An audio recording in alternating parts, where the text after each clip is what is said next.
Hi all, thank you so much for tuning in to my YouTube channel, and today we're going to be making these super snazzy little paper clutches, and you can use them for anything from keeping your special bits and pieces in to jewellery to secrets, but anything you like really. And I will show you what's inside mine, these gorgeous little books I made.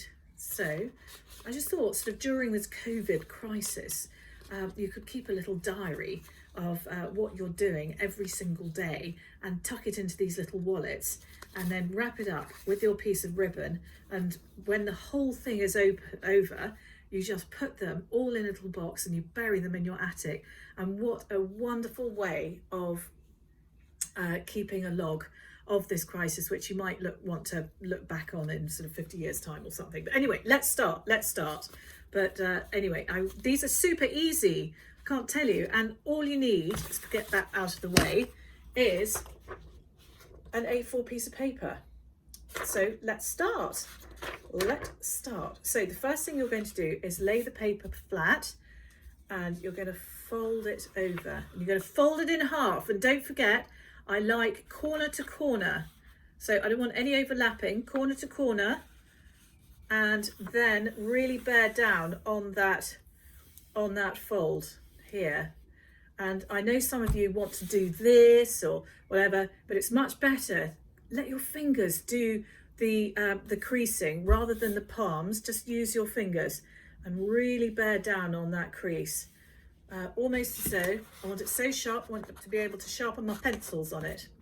Anyway, so then we are going to open it up and we're going to fold it the other way.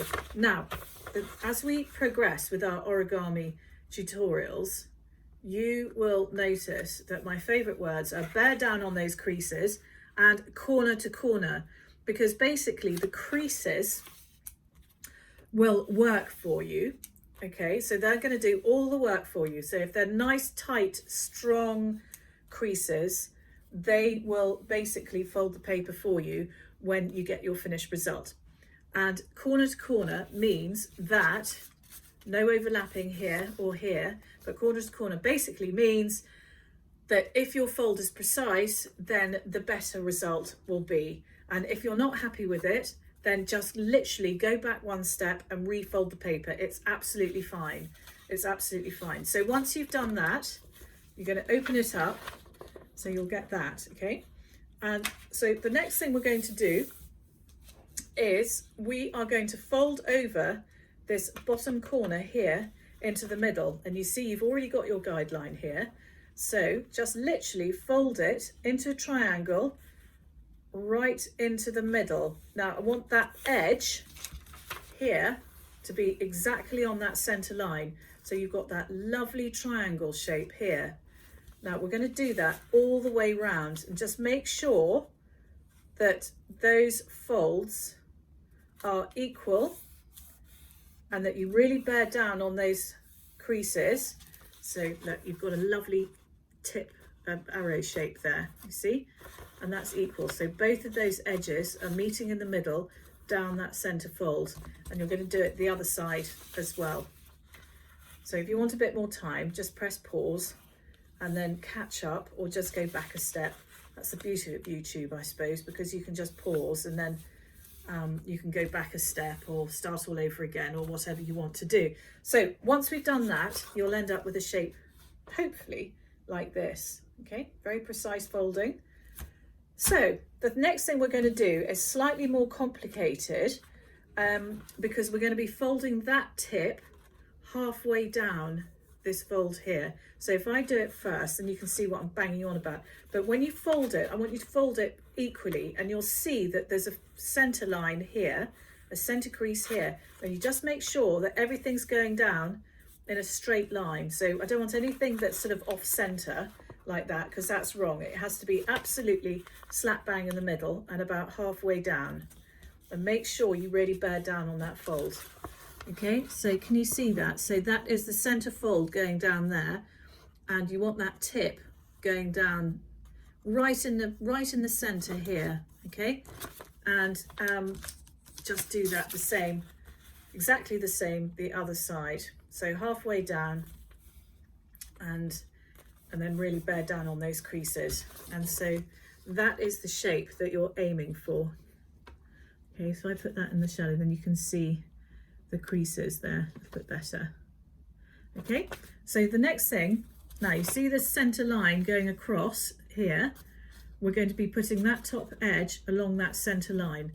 Okay, so you're just going to fold it over and make sure that those creases that you've got down here all marry up. So just allow those to be your benchmark. Okay, that crease there has to match up with that crease, and this fold has to match up with that center fold going across. And of course you're going to do the same the other side.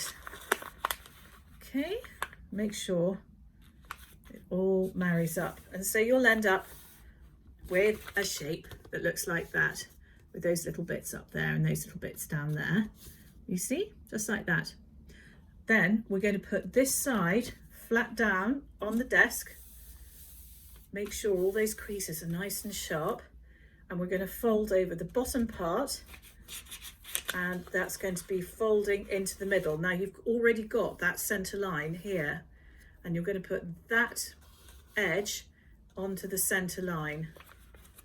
So we're going to fold that over, make sure it's precise, and you see you've still got those folds, that crease here that can be your guide. Okay, so you've got to make sure that that crease matches up with that line going down, that crease going down. So of course all these origami makes, as long as everything's symmetrical and in line, your fold will work, right? And then we're going to turn it round, and of course we're going to do exactly the same the other side, like that. Now this is pretty much the same as the wallet that we made previously. Have I got it? Yeah, here we go, like that. But this could be a wallet that can fit inside here, actually. I hadn't thought about that. But this one's just a little bit bigger, of course.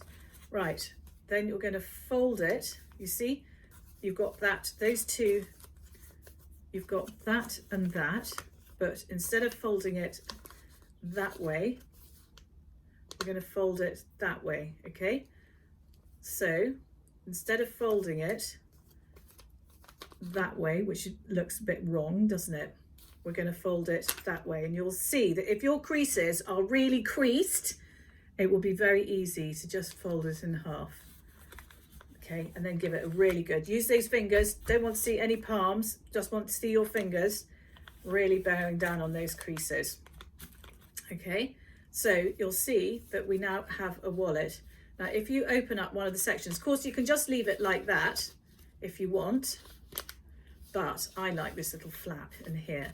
So if you open up one of the sections here, you can just put your finger in there, and you can just get one of those little triangles and just pull it up and then fold it over. And there you have it. Isn't that fun? And how easy was that? How easy was that? Out of an A4 piece of paper, you have just made the most amazing little pouch.